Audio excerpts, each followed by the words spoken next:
हाल ही में केंद्र सरकार द्वारा प्रस्तावित ब्रॉडकास्टिंग बिल 2024 को केंद्र सरकार ने होल्ड कर दिया है। आखिर इस बिल में क्या था कि केंद्र सरकार को इसे होल्ड करना पड़ा? इस बिल को एक्ट बनने पर किन लोगों को फ़ायदे होता और किन लोगों को नुकसान होता, इस वीडियो के माध्यम से हम बात करने वाले हैं। सबसे पहले हम बात कर लेते हैं ब्रॉडकास्टिंग बिल 2024 यानी प्रसारण सेवा विनियमन विधेयक 2024 के बारे में। आखिर यह क्या है? प्रसारण सेवा विनियमन विधेयक 2024 एक प्रस्तावित कानून है जिसका उद्देश्य भारत में प्रसारण सेवाओं के लिए नियामक ढांचे में सुधार करना है। विधेयक का पहला मसौदा 2023 में पेश किया गया था, सार्वजनिक परामर्श के लिए प्रकाशित किया गया था। दूसरा मसौदा, जिसे जुलाई 2024 तक प्रारूपण चरण में बताया गया है, केवल प्रमुख हितधारकों के साथ साझा किया गया है। यह विधेयक केबल टेलीविजन नेटवर्क अधिनियम 40 की जगह लेगा और इसमें प्लेटफार्मों और प्रौद्योगिकियों की एक विस्तृत श्रृंखला शामिल होगी। नवंबर 2023 में प्रकाशित ब्रॉडकास्टिंग बिल 2023 के मसौदे में OTT प्लेटफार्मों, स्ट्रीमिंग प्लेटफॉर्म के लिए एक प्रोग्राम कोड शामिल था। 2024 का मसौदा डिजिटल समाचार प्रसारकों नामक एक नई श्रेणी की शुरुआत करके ऑनलाइन सामग्री रचनाकारों को कानून के दायरे में लाता है। केबल टेलीविजन ब्रॉडकास्टिंग अधिनियम 1995 की जगह संशोधित रूप में ब्रॉडकास्टिंग बिल 2024 को लाने के सरकार के उद्देश्यों के बारे में जान लेते हैं। समेकन प्रसारण के सभी रूपों को एकल सुव्यवस्थित नियामक ढांचे के तहत लाना, सामग्री विनियमन, सामग्री कोड और आयु सत्यापन तंत्र के माध्यम से घृणास्पद भाषण, हेट स्पीच, फर्जी समाचार यानी फेक न्यूज और हिंसा जैसे मुद्दों का समाधान करना, स्थानीय सामग्री को बढ़ावा देना, सभी प्लेटफॉर्मों पर भारतीय प्रोग्रामिंग की उपस्थिति बढ़ाना, दर्शकों की सुरक्षा, कार्यक्रम की गुणवत्ता, पारदर्शिता और शिकायत निवारण तंत्र सुनिश्चित करके दर्शकों के हितों की रक्षा करना, स्वतंत्रता और जवाबदेही में संतुलन, अभिव्यक्ति की स्वतंत्रता को बनाए रखना तथा हानिकारक सामग्री के लिए प्लेटफॉर्मों को जवाबदेही ठहराना। इसके साथ ही ब्रॉडकास्टिंग बिल 2024 के और भी कई उद्देश्य हैं। डेटा स्थानीयकरण, कुछ प्लेटफॉर्मों के द्वारा भारत में डेटा संग्रहित करने की आवश्यकता है।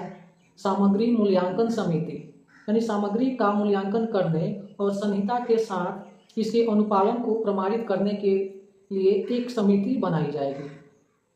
पारदर्शिता और शिकायत निवारण, निर्णय लेने में पारदर्शिता सुनिश्चित करने और दर्शकों को प्रभावी शिकायत निवारण तंत्र प्रदान करने के उपाय किए जाएंगे इस एक्ट के माध्यम से। अब हम बात करते हैं ब्रॉडकास्टिंग बिल 2024 को फिलहाल केंद्र सरकार ने होल्ड करने का फैसला क्यों लिया है। सरकार का कहना है कि विचार विमर्श के बाद इस बिल का नया ड्राफ्ट तैयार किया जाएगा। इस बिल के साझा होने के बाद विपक्ष ने कई गंभीर आरोप भी लगाए थे। ब्रॉडकास्टिंग बिल 2024 को फिलहाल केंद्र सरकार ने होल्ड करने का फैसला लिया है। सरकार का कहना है कि विचार विमर्श के बाद इस बिल का नया ड्राफ्ट तैयार किया जाएगा। बता दें कि विपक्ष ने इस बिल को लेकर कई गंभीर आरोप लगाए थे।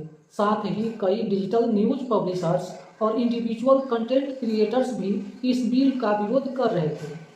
तो ऐसे में आइए जान लेते हैं कि आखिर ये बिल क्या था और इसका विरोध क्यों हो रहा है। ब्रॉडकास्टिंग बिल के मौजूदा ड्राफ्ट के मुताबिक डिजिटल या OTT प्लेटफॉर्मों जैसे कि यूट्यूब, एक्स यानी कि Twitter, Facebook, Instagram, Netflix, prime video पर प्रसारित होने वाले कंटेंट को सरकार रेगुलेट करने जा रही थी। यानी कि इन पर प्रसारित होने वाले सभी कंटेंट और पोस्ट को सरकार कंट्रोल करना चाहती थी, अपने नियंत्रण में रखना चाहती थी। ड्राफ्ट में प्रावधानों में कहा गया है कि डिजिटल प्लेटफॉर्मों पर न्यूज़ प्रसारित करने वाले पब्लिशर्स को डिजिटल न्यूज़ ब्रॉडकास्टर्स के नाम से जाना जाएगा। इस ड्राफ्ट में डिजिटल ब्रॉडकास्टर्स के लिए एक नई regulatory body broadcasting authority of India बनाने का प्रस्ताव था। इसके अलावा सेल्फ रेगुलेशन के लिए 2 टियर सिस्टम बनाने का प्रस्ताव ब्रॉडकास्टिंग बिल के ड्राफ्ट में किया गया था। सेल्फ रेगुलेशन के लिए 2 टियर सिस्टम फॉलो नहीं करने पर सरकार के हस्तक्षेप का प्रावधान इस ड्राफ्ट में था। डिजिटल कंटेंट को रेगुलेट करने के लिए निगरानी समिति बनाने का भी इस बिल में प्रावधान था।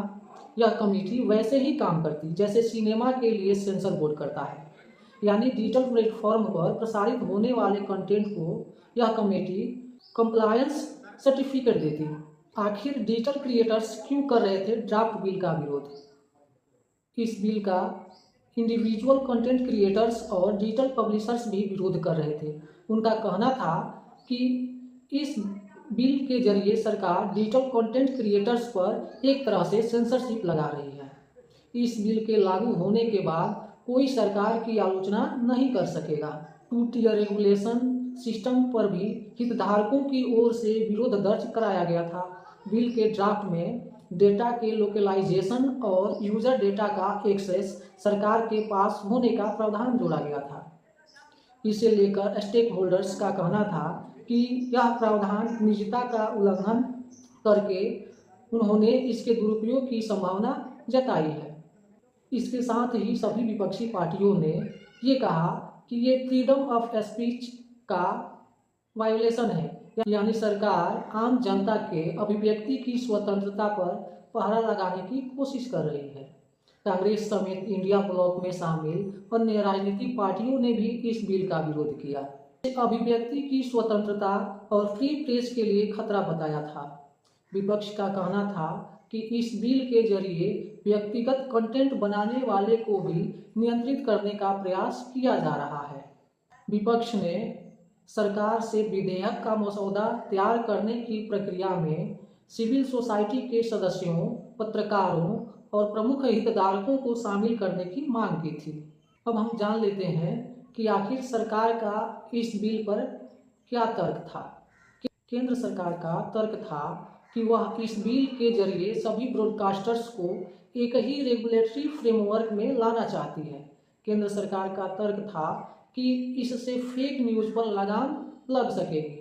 केंद्र सरकार का कहना था कि इस नए बिल के लागू हो जाने के बाद किसी भी OTT या डिजिटल प्लेटफॉर्म पर फैलाए जाने वाले हेट स्पीच, फेक न्यूज़ या अफवाहों के लिए प्लेटफॉर्मों को अकाउंटेबल बनाया जा सकेगा।